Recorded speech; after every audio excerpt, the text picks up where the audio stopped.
Hello, friends. It is not the tech majors alone who are using data analytics to stay ahead. Consumer companies are also doing so and have been doing so for the last 30, 40, 50 years. And we have evidence of that which we will provide in this video. But what this new supercomputer age means for these computer companies, let us understand that first. Jensen Huang, the founder of NVIDIA, says that supercomputers got cheaper. Yes, they have. They have gone cheaper by around 10 times. And that has happened because accelerated computing has provided solutions which are 10 times more powerful than general purpose computing, which has been there since 1960s. Now let us explain this further, that in the 60s the IBM 360 started general purpose computing, where the software programmer wrote the code to solve solutions, to solve programs, and that code was used finally by the computer. When GPUs arrived or accelerated computing arrived, the concept was you take a solution and you work backwards with artificial intelligence so that you provide a solution which is, or a program which is much more energy efficient and which is much more economical. But it was like a specialist doctor, so it had limitations on its flexibility despite the flexible architecture used by NVIDIA. So for 30 years, they used it only on a single domain, which was the gaming industry, and they perfected it. Once that was done, very recently, about a decade ago, they started using it for other domains also, which include the driverless cars, the spacecrafts, medical science, and various others. So now that these GPUs have arrived, the computing power has grown tenfold. And countries like Japan and China have bought huge clusters of these supercomputers, some with 2,000, some 3,000, and they want to stay ahead. So what will they do? They will produce more AI tools for research. But AI tools alone don't provide solutions. AI solutions really do not solve human problems because they are only digital solution or part of the solution which humans have. Actually, it is businesses who solve human problems because they do the physical work. Without a physical work, for example, a shipload going from Asia to Europe, you cannot solve the problem.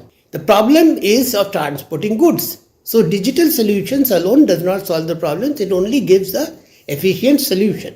Only a part of the problem it solves. The remaining has to be done by humans. So that is what is business analytics all about.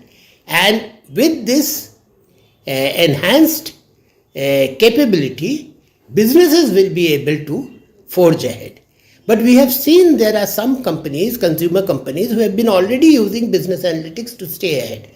One of them is Asian companies, and please look at this Think School video to get the data, and after which we will come back to how it has been staying ahead for 5 decades using business intelligence. Hi everybody, Asian Paints is one of the greatest companies in the history of India. And the most astounding thing about this company is that it is the only company to have grown at a CAGR of 20% since the past 60 years. And if you invested just 1 lakh rupees in Asian Paints in 2000, today at 3000 rupees per share, your wealth would be worth at least 1.87 crores, and that too without dividends. The business of Asian Paints literally doubles every 3 years, and it has been a market leader in the industry, not for 5 years, not for 10 years, but for the past 54 years. And if you draw a comparison of Asian Paints with its competition in ticker tape, you will see that while Berger stands at a revenue of 6,869 crores, Nerolac has a revenue of 5,793 crores, Their combined total is 12,662 crores, but Asian Paints alone generated a revenue of 22,044 crores. Similarly, Berger generated a profit of 719 crores, Nerolac stands at 529 crores, their combined profit is 12,049 crores, but Asian Paints alone generated a profit of 3,139 crores. The question is, how did Asian Paints become such a dominating force in the paint industry? What exactly is their secret sauce that enabled them to be a market leader for 54 years? And most importantly, what are the business lessons that we need to learn from the greatest paint company India has ever? You just heard a small video clip from Think School, which told you about a unique Indian company called Asian Paints in the color segment, which has been growing very strongly over the last 50 years. So how did that happen? I have been following this company since the 80s. The company went public only in 1973. And I have seen how it happened. And it happened using data analytics. They used all the business analytics tools, and this is how they did it. Now, the first thing which you must understand, that the traditional system of distribution of paints in India was through the dealer distributor network, in which the distributor was very important because he used to do the major stocking. Now, sometime in the mid 80s, Asian Paints started doing a computerized color matching system in which the computer would choose the type of paint and would give you the color combination at the store of the dealer. So that made the distributor redundant, as the consumer had to come to the dealer and had to decide over there what paint he wanted, if he wanted his color's choice. So it was the question of whether it was meeting the consumer's taste. Now, once that happened, the dealer distributor margin was around 25%. So it not only reduced the 25% given to the distributor when it bypassed it, but it also reduced the inventory cycle. And Asian Paints managed to have 3 turnovers of its entire stock during the year, a 100-day rotation period. Now that was amazing because it was just half the rotation period through the distributor. I mean, normally a paint which went to the distributor got stocked over there, it went to the dealer, and then it came to the consumer. So that cycle got reduced when it went directly to the dealer and the consumer. Then after that, what happened is, once it got the dealer at the center stage, then Asian Paints started doing another innovation in which it started encouraging the consumer to directly give its feedback to the company, where it would do advanced decor management for the consumer and would give solutions, including Vastu solutions, including all sorts of solutions to the consumer, where the consumer could choose. So slowly what happened, the dealer became only a showroom where he could stock the goods, which Asian Paints said the consumer would buy from his shop. And Asian Paints started increasing the daily deliveries, and every day a new stock would reach the dealer's place. But the dealer was not aware of the process behind it. All the data came to the company Asian Paints, who was managing the show. The dealer was only a storeroom over there, and he was getting the margins. So it became a B2C company from a D2D company. That is, from direct to dealer, it became a business to consumer company. And that again increases profitability. Then it started using predictive analytics to predict what the consumer would want. What the consumer would want during winter, what the consumer would want during summer, what the consumer color would be during the monsoon season, and during every festivities.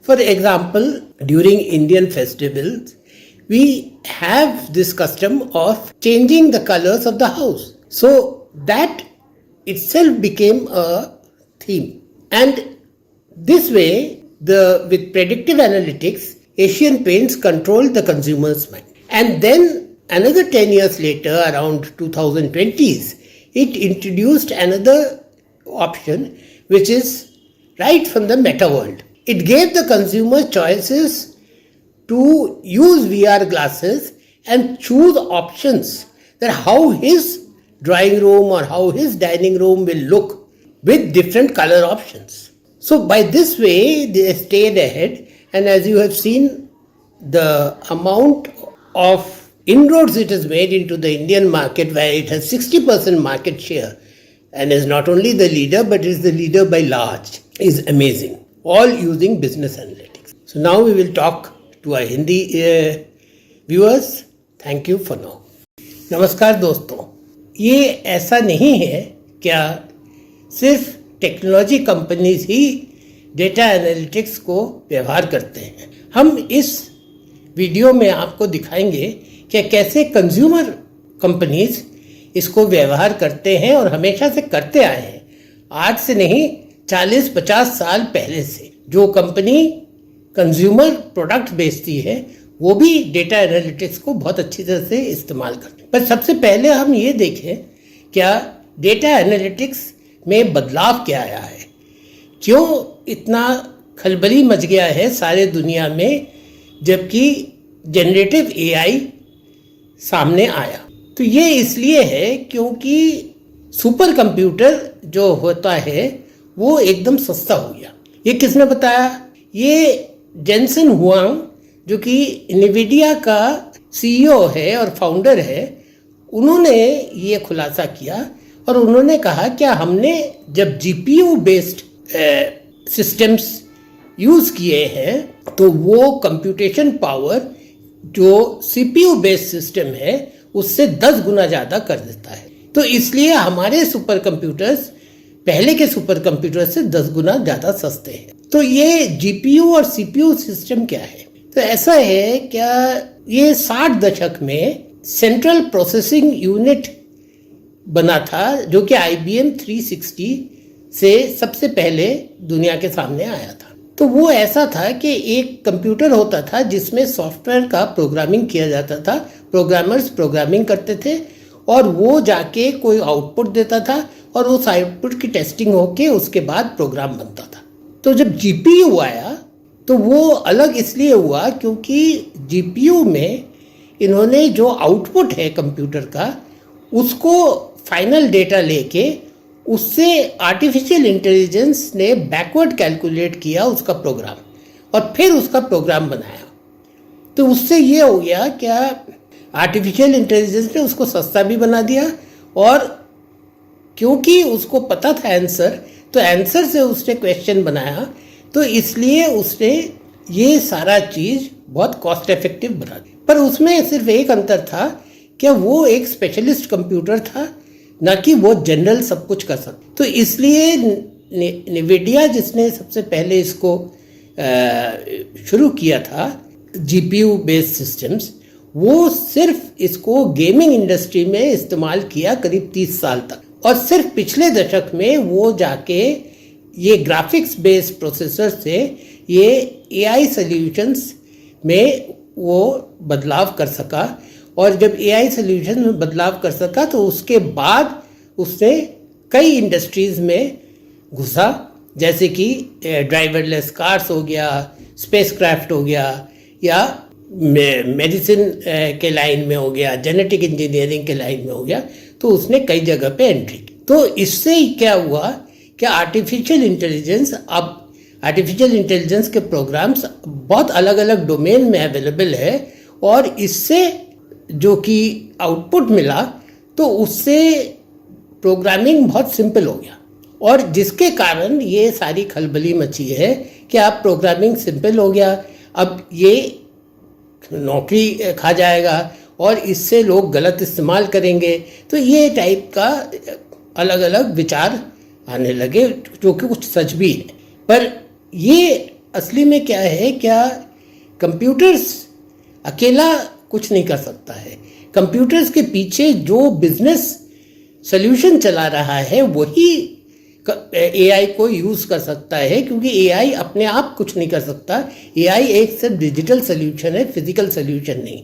Physical solution सिर्फ इंसानी आज के दिन में कर सकता है, जैसे कि कोई सामान एशिया से यूरोप भेजना या कोई एग्रीकल्चरल प्रोडक्ट बनाना, तो ये सिर्फ ह्यूमन्स ही कर सकते हैं। सिर्फ डिजिटल सोल्यूशन इसका एआई कर सकता है। तो इसलिए ह्यूमन्स ये बिजनेस एनालिटिक्स के थ्रू करते हैं, जिसके बारे में हम बात करेंगे। पर पहले आप ये वीडियो देखिए तो आपको पता चलेगा क्या ये कैसे एक कंपनी है, हिंदुस्तान की कंपनी है, वो कैसे इसको यूज़ कर रही है। देखिए video. Hi everybody, Asian Paints is one of the greatest companies in the history of India. And the most astounding thing about this company is that it is the only company to have grown at a CAGR of 20% since the past 60 years. And if you invested just 1 lakh rupees in Asian Paints in 2000, today at 3000 rupees per share, your wealth would be worth at least 1.87 crores, and that too without dividends. The business of Asian Paints literally doubles every 3 years, and it has been a market leader in the industry not for 5 years, not for 10 years, but for the past 54 years.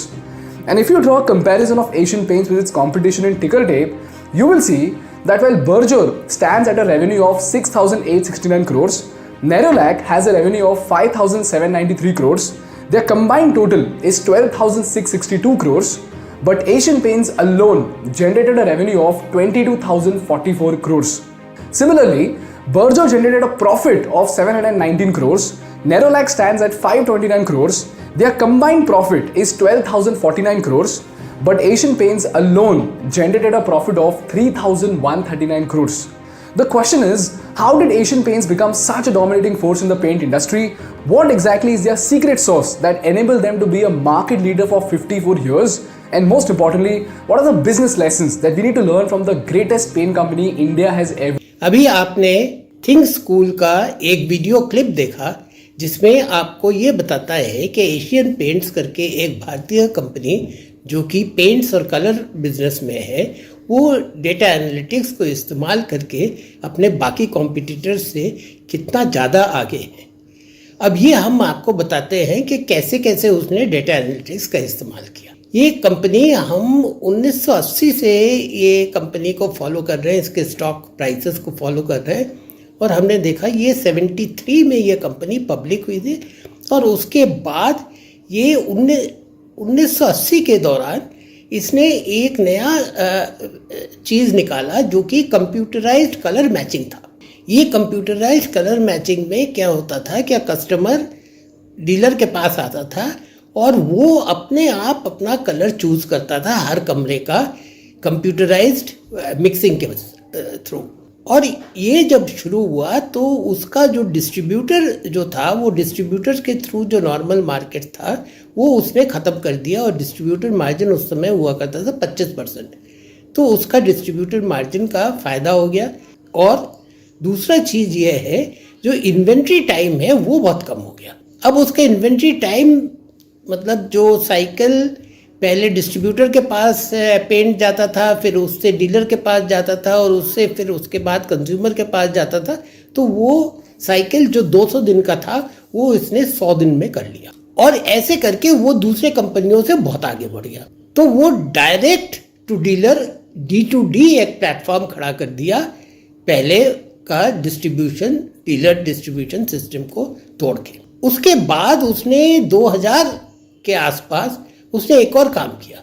उसने customer से contact directly किया अपने website के through और अपने call centres के through, और उसने कस्टमर का डे टू डे जो नीड्स है वो पता करने लगा।